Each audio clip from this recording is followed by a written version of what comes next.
E disse-lhes Pedro: arrependei-vos e cada um de vós seja batizado em nome de Jesus Cristo, para perdão dos pecados, e recebereis o dom do Espírito Santo.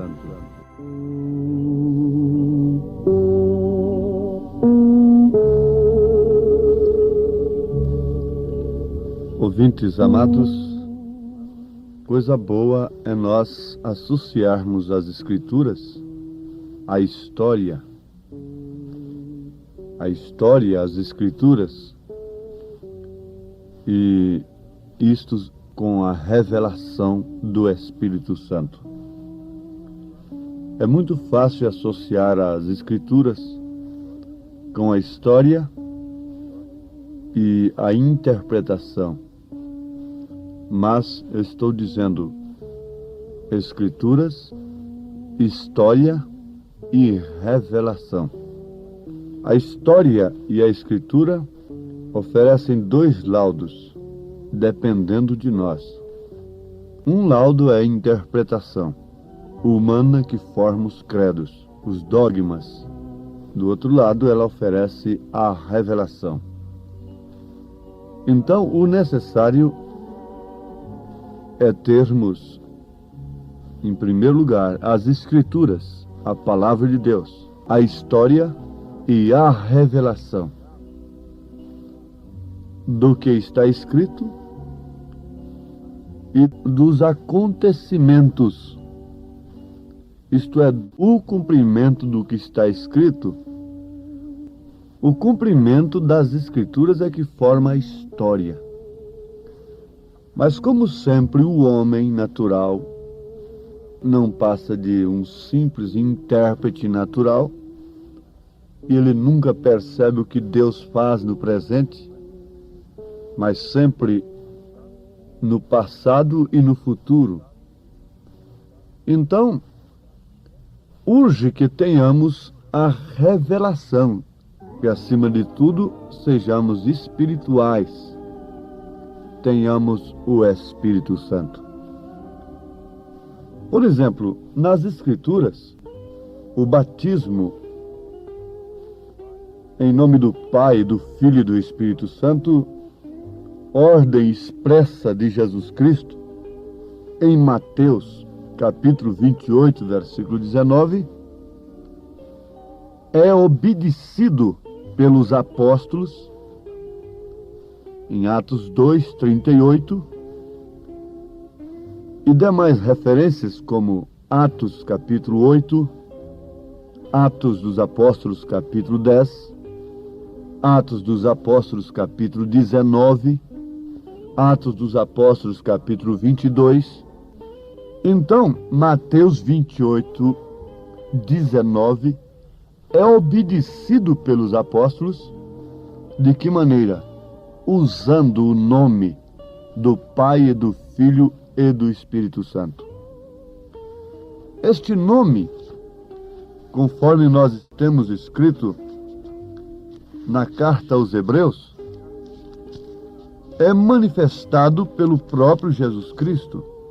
Ele manifesta o nome do Pai e do Filho e do Espírito Santo. Isto é profundo. Notemos, aos Hebreus capítulo 2, versículo 12, dizendo: anunciarei o teu nome a meus irmãos, cantar-te-ei louvores no meio da congregação. Anunciarei o teu nome a meus irmãos. Em São João, capítulo 17, o último versículo, Jesus diz: eu lhes fiz conhecer o teu nome. No versículo 6 do mesmo capítulo de São João 17, ele diz: manifestei o teu nome aos homens. Portanto, os apóstolos não erraram. Alguém pergunta: a quem devemos obedecer? Aos apóstolos ou a Jesus Cristo? em Mateus capítulo 28, 19. Eu pergunto como resposta: será que São Mateus, então, concordou com a desobediência de Pedro? Porque eles perguntaram aos apóstolos: que faremos, varões e irmãos? E Mateus concordou com a resposta de Pedro. Porque o nome do Pai, do Filho e do Espírito Santo deveria ser usado. E a igreja tem que estar edificada sobre o fundamento dos apóstolos e dos profetas, que é a revelação. A igreja que está edificada sobre a revelação, as portas do inferno não prevalecerão contra ela. Muito bem. As Escrituras mostram assim. E a história?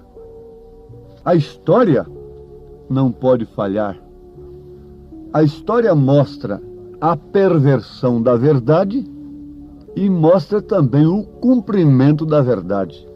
A perversão desta verdade do batismo em nome de nosso Senhor Jesus Cristo, a história conta que foi no Concílio de Nicéia, 325 anos depois de Cristo.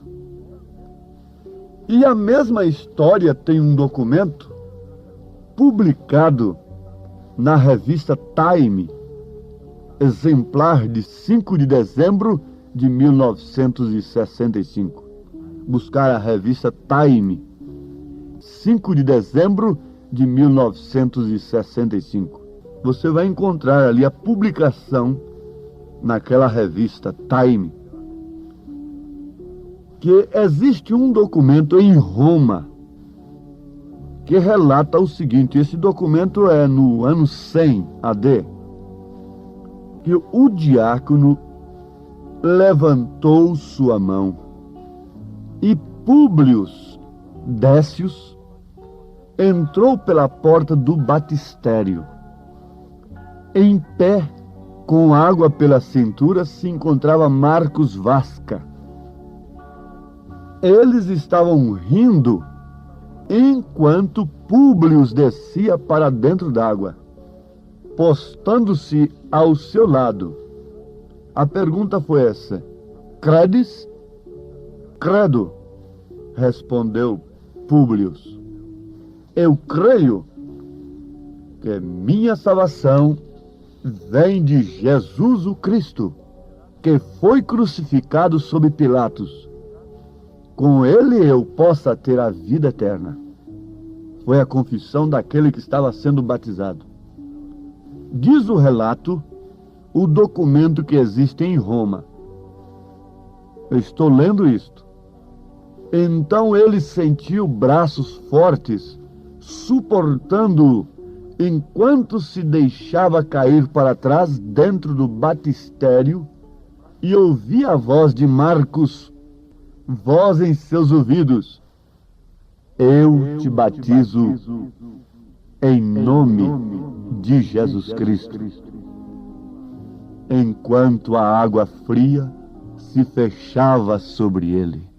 Existe esse documento em Roma, e esse documento foi publicado na revista Time, exemplar de 5 de dezembro de 1965. Esse batismo foi realizado 100 anos depois de Cristo. Agora, o batismo nos títulos, quando foi realizado? Se foi realizado na história, não pode ser associado às Escrituras, porque nas Escrituras você não encontra um batismo sequer nos títulos Pai, Filho e Espírito Santo. Todos eles são usando o nome do Senhor Jesus. Agora, lutar contra isto é lutar contra Deus. E como pode uma pessoa que tem o conhecimento disto agora receber o Espírito Santo, o dom do Espírito Santo, sem antes de tudo invocar o nome do Senhor? Por quê? A pessoa não recebe o nome de Jesus Cristo quando ela é batizada, mesmo em seu nome, da maneira correta. Está sendo invocado o nome do Senhor sobre ela. Agora, o que traz o nome do Senhor para aquela pessoa é o Espírito Santo. O nome do Senhor agora estava em Pedro. Não tenho ouro e nem prata, mas o que eu tenho, isso te dou. Em nome de Jesus Cristo, levanta-te e anda.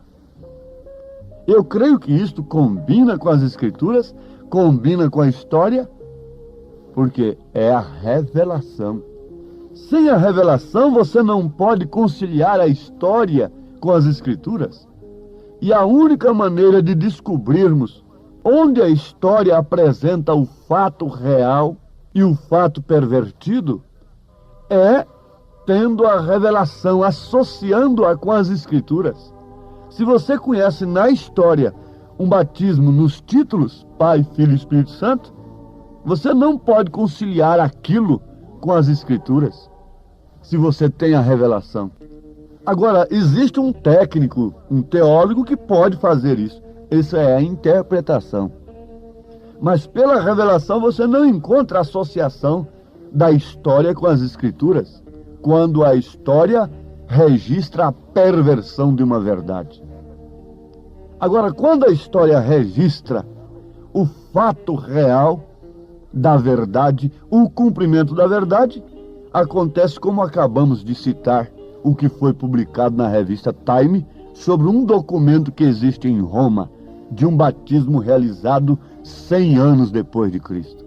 Enquanto aquele homem era deitado nas águas, se prostrava de costas, aquele diácono diz: eu te batizo em nome de Jesus Cristo. Esse documento, essa história, combina com as Escrituras pela revelação, combina com o batismo que os apóstolos realizaram. Eles estavam cumprindo uma ordem de Jesus, porque ali Jesus estava dando uma ordem. Mateus 28, 19. E em Atos dos Apóstolos eles estavam cumprindo a ordem. Eles não podiam repetir a ordem: eu te batizo em nome do Pai, do Filho e do Espírito Santo. Eles tinham que cumprir a ordem. Eu te batizo no nome que é exigido em Mateus 28, 19. No nome de nosso Senhor Jesus Cristo. Senhor Pai, Filho Jesus, Espírito Santo Cristo. Senhor Jesus Cristo. Agora, conforme já notamos, nem isto mesmo é tudo, porque dependemos do dom do Espírito Santo. Mas eu posso responder uma pergunta aqui, que pode estar surgindo nesse instante em alguma mente. Quer dizer que Lutero não teve o Espírito Santo? Porque o batismo dele foi nos títulos. Sim, perfeitamente. Ele teve o Espírito Santo.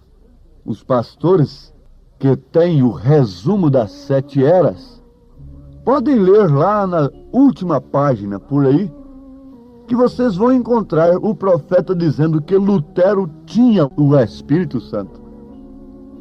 Que Wesley tinha o Espírito Santo para pregar a mensagem do dia. Ele não podia revelar todas as coisas. Ele não podia fazer uma semente crescer e voltar para a semente novamente, dar o fruto e vir a ser o original novamente.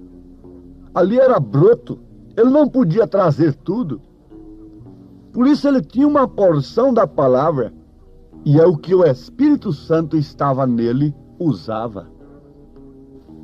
Wesley, a mesma coisa, foi cheio do Espírito Santo. E a mesma coisa é agora. Fique sabendo, meu irmão, que não há justificação, não há santificação mais fora da mensagem. Não há dom verdadeiro, real, que possa manter o Espírito Santo fora da mensagem da era.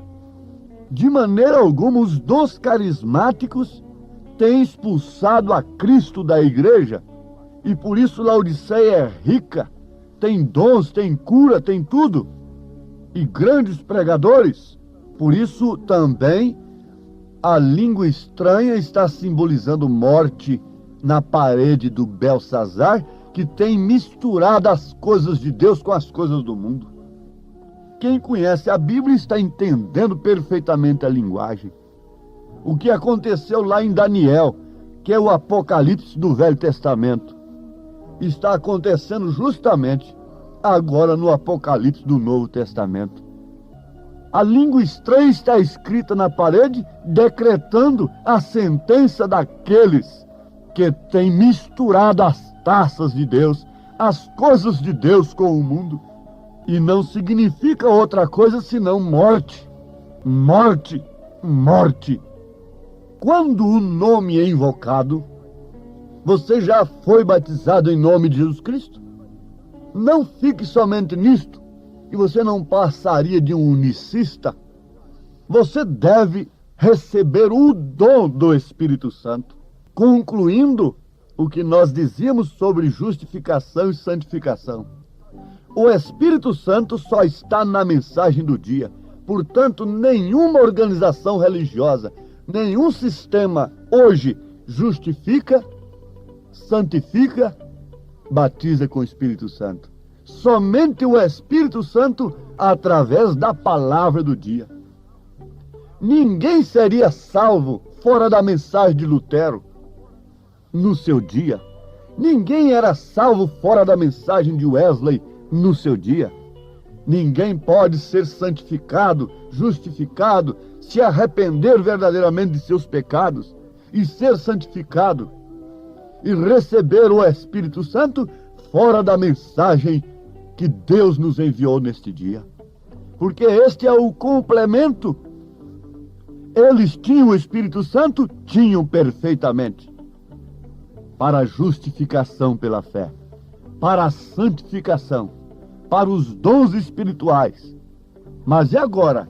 Quem tem o Espírito Santo tem justificação pela fé, tem santificação e tem os dons espirituais, quer dizer, creem nos dons espirituais e tem a vida vivida, manifesta o caráter de Cristo.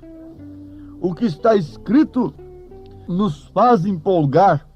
O irmão Branham, o profeta, pergunta, depois de afirmar que não há condenação para aquele que tem exposto o sinal, e depois ele próprio pergunta, para quem é isto? A quem está sendo dirigido isto? Aquele que revela o caráter de Cristo, aquele que revela o caráter de Deus, aquele que tem a vida de Deus em si, fluindo como um manancial de águas vivas. Para este não há condenação.